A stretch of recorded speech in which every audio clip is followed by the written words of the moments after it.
control the vertigo.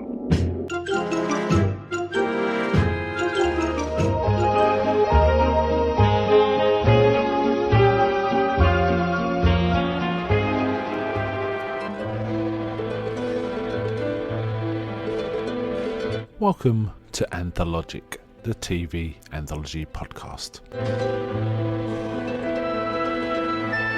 I am your host, Mark. Anthologic is a podcast dedicated to exploring the good, the bad, and the odd of horror, science fiction, and the best of mystery suspense anthology shows and series on TV.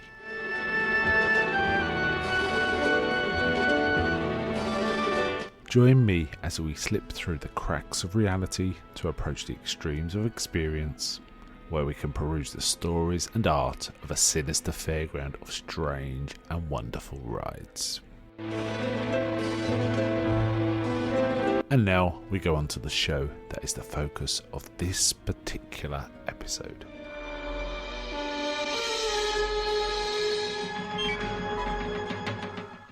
Welcome to this episode of Anthologic with your host Mark. Today we'll be covering Tales from the Darkside. I've been meaning to get this for a while actually, and it was due.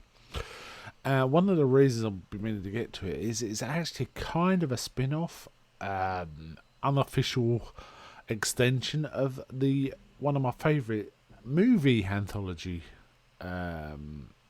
put together. Sorry, anthology movies I should say. Creepshow. Creepshow was made in 1982 with Stephen King and George Romero collaborating to give a kind of a callback to EC Comics kind of thrills and stories and lascivious sort of morality plays. However, they couldn't secure the rights to the Creepshow title. It was owned by someone else. So it kind of evolved into this, Tales from Darkside. George Romero wrote the pilot, which is the one I'll be discussing tonight. Was kind of happy with it. Show went on to some success. It actually went on for 4 seasons, 90 episodes in all if you include the pilot. However, I think the budget was severely slashed at some point, and George Romero kind of ducked out in terms of being a major creative influence on the show. And apparently the later seasons do show the strain of a very low budget, though there are still some good ones, apparently. In terms of where it fits into TV anthology, it's probably very close to Night Gallery, I'd say. It's got a montage of weird images and creepy music, much like Night Gallery. Its themes are morality plays of sorts, so it's got a Night Gallery feel. It's also, I guess, a bit of Boris Karloff's thriller, a bit of Twilight Zone perhaps with a horror bent, but I'd say Night Gallery feels like its most obvious progenitor. Okay, so George Romero had his fingers in this. That's always a good sign. Well, no, sorry, that's not true. It's sometimes a good sign. And indeed, some of the stories of Stephen King appears in this, among other famous horror authors such as Harlan Ellison, Clive Barker, Robert Bloch, and so on. So it's got some pedigree, this.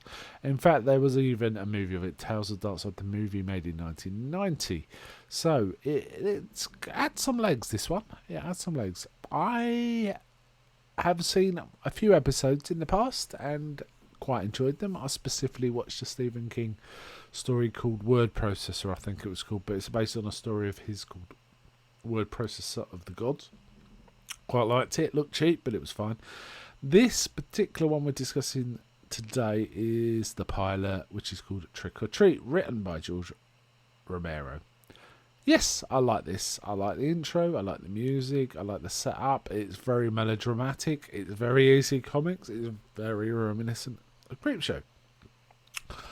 It looked good, it was fun. I mean, there's a few effects that are a bit ropey, but it's basically a story of a horrible old miser that uses Halloween to terrorise the neighbourhood kids on the promise that if they find a certain thing in his house, all their parents' debts will be cleared.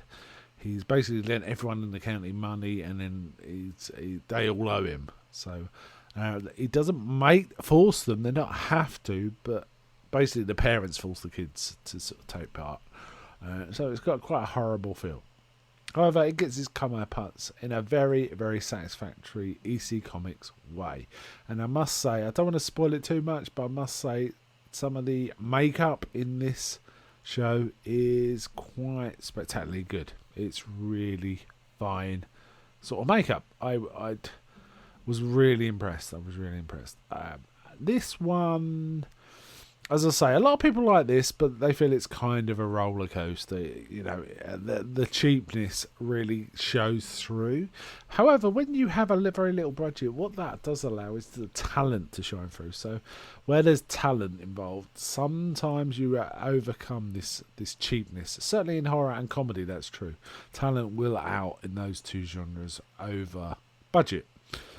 So apparently there's some good stuff all the way through in each of the various sort of places, and I quite like this. I think if I eventually get to the end to one of my more my sort of common series that I cycle through, I'm talking the Outer Limits of Twilight Zone and Night Gallery, I think Tales from the Darkside will be the one I'll be slotting in that particular gap. I just feel it feels appropriate to this sort of thing. The other possible contender is Tales from the Crypt, but we'll see. I think Tales from the Darkside feels more like it to me, but we'll see. Yes, there's a nice kind of gruff voiceover, so they're like riffing a bit on Serling. They never quite match up to Serling, of course, but it's kind of interesting. And as I say, 90 episodes. So basically, pilot season 1 is 23 episodes, and we're talking about 20 to 24 episodes in each of the seasons. And this pilot, which was first aired on October the 29th, 1983, not October the 31st, bizarrely, but October the 29th, 1993. And just under a year later, on September the 30th, 1984, the first of the full season 1 aired. So this ran from 83 to 87, and it went into syndication. There are DVD box sets of the complete series, 90 episodes, and apparently 2 bonus episodes, which I don't know anything about, but those sounds interesting. There's something extra. Obviously, something didn't get released, but got made up. It was also kind of nominated for various awards, such as Exceptional Performance of a Young Actor, for example.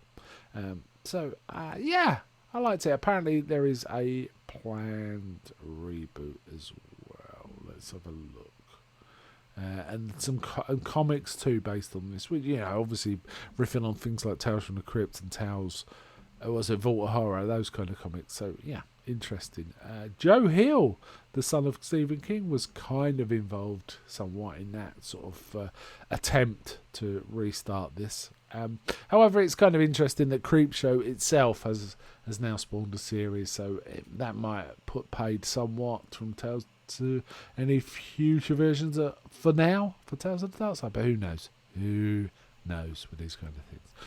Yeah, this is a recommend for me. I enjoyed this greatly, and I will be looking forward to watch more from Tales from the Darkside. It's a very 80s, mid-80s feeling show. It's shot on video, so you know there are quality issues, but it's still pretty interesting. And interestingly, it's being repeated at the moment on the horror channel. I don't know if that's just the UK, but it seems to be being shown on the horror channel at the moment. So there's one, you can catch it if you wish to. So, okay, so that's goodbye from me. And may I ask, is anybody out there? I'm not.